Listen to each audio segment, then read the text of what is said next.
API क्या है guys? अगर आप लोग बिगिनर हैं, ये आपने वर्ड काफ़ी बार सुना होगा। अगर आप कंप्यूटर साइंस में आईटी फील्ड में हैं, एपीआई इसका मतलब होता है एप्लीकेशन प्रोग्रामिंग इंटरफेस। जैसे कि आप लोग नाम से समझ सकते हैं गाइस, ये एक ऐसा इंटरफेस है, एक ऐसी टेक्नोलॉजी है जिसमें दो सिस्टम के बीच में आप लोग डेटा को आदान प्रदान कर सकते हैं। इधर से इंफॉर्मेशन इधर शेयर कर सकते हैं, गेट कर सकते हैं डेटा, उसको फिर बाद में मैनिपुलेट कर सकते हैं। तो इन्फॉर्मेशन को एक सिस्टम से, एक एप्लीकेशन से दूसरी तक पहुंचाने का जो एक सिस्टम है, उसको ही हम लोग कहते हैं एपीआई। तो फटाफट इसका एक एग्जांपल देख लेते हैं गाइस। जैसे कि व्हाट्सएप में फॉर एग्जांपल आपने मैप किसी को शेयर करना है, लोकेशन शेयर करना है, तो उसमें मैप आता है। तो मैप कहीं ना कहीं आप समझ सकते हैं कि गूगल ने एपीआई दी हुई है।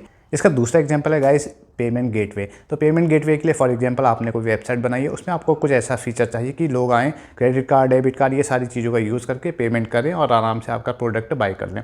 लेकिन आप खुद से बनाने लगेंगे तो काफ़ी टाइम लगेगा, काफ़ी टीम बैठेगी, काफ़ी खर्चा आएगा। तो आप क्या करते हैं, किसी ऐसी एपीआई को, कोई ऐसा प्रोवाइडर जो पेमेंट गेटवे प्रोवाइड कराता है, तो जैसे फॉर एग्जाम्पल पेपाल हो गया या अदर कोई सर्विसेज हो गया, उनका आप एपीआई ले लेते हैं। तो एपीआई के भी कई तरीके हो सकते हैं। वेब एपीआई हो सकती है, मोबाइल एपीआई हो सकती है। और एक एग्जाम्पल और आप लोगों को देना चाहूँ तो जैसे कि आप लोग कोई लॉगिन करते हैं किसी नई वेबसाइट में, तो वो कहता है या तो आप खुद से यहाँ रजिस्टर कीजिए, सारी डिटेल दीजिए, नाम, पता, अपना फ़ोन नंबर सब कुछ दीजिए, या फिर आप फेसबुक, गूगल, इसके थ्रू भी आप डायरेक्ट अपना लॉगिन कर सकते हैं। तो होता क्या है, यहाँ पे फेसबुक इन्होंने अपना एपीआई दिया हुआ है, तो एक एपीआई है, आप कोई भी उसे यूज़ कर सकते हैं। तो वहाँ से ऑलरेडी वो फैच कर देगा इन्फॉर्मेशन यूज़र की, तो वो बंदा सीधे अंदर रजिस्टर हो जाएगा, अंदर सीधे लॉगिन कर जाएगा। तो इस तरीके से एपीआई होती है। तो गाइस ये काम कैसे करता है, इसके पीछे टेक स्टैक जो होता है, बेसिकली आप कहें तो इसके पीछे एचटीटीपी ये प्रोटोकॉल काम में आते हैं, ठीक है। और गाइस इसमें इन्फॉर्मेशन शेयर करने का तरीका हो सकता है जैसे कि जेसन हो सकता है। जेसन का मतलब होता है कि जो मॉडर्न एप्लीकेशन में यूज़ होता है, ठीक है, इजीली रीडेबल फॉर्मेट होता है, तो वो होता है जेसन। एक और वर्जन होता है, उसे एक्सएमएल कहते हैं। एक्सएमएल भी आप लोग जानते ही हैं, तो एक्सएमएल के थ्रू भी आप कम्युनिकेट कर सकते हैं, जेसन के थ्रू भी कर सकते हैं।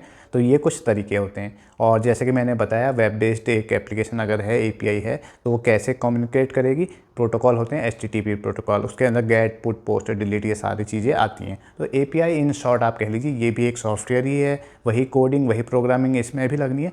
लेकिन इसके कुछ तरीके हैं करने के, कि आपको एक प्रोवाइडर है, एक कंज्यूमर है, उन दोनों के बीच में कुछ एग्रीमेंट हो रहे हैं। वो कह रहा है कि मैं ये चीज़ें हेडर में दूंगा, ये चीज़ें आएंगी और आपको इस तरीके से कंज्यूम करना है। तो आप कह सकते हैं कि जो कंज्यूमर है और जो प्रोवाइडर है, इन दोनों के बीच में एक एग्रीमेंट हो गया, उस तरीके से फ्लो करेगा। तो एपीआई इसको कहते हैं। डिटेल में जानने के लिए आप लोग चैनल से जुड़ जाइए, सब्सक्राइब कर लीजिए चैनल को, और बाकी डिटेल में हम पूरी बात करेंगे इस चैनल के अंदर में। थैंक यू दोस्तों।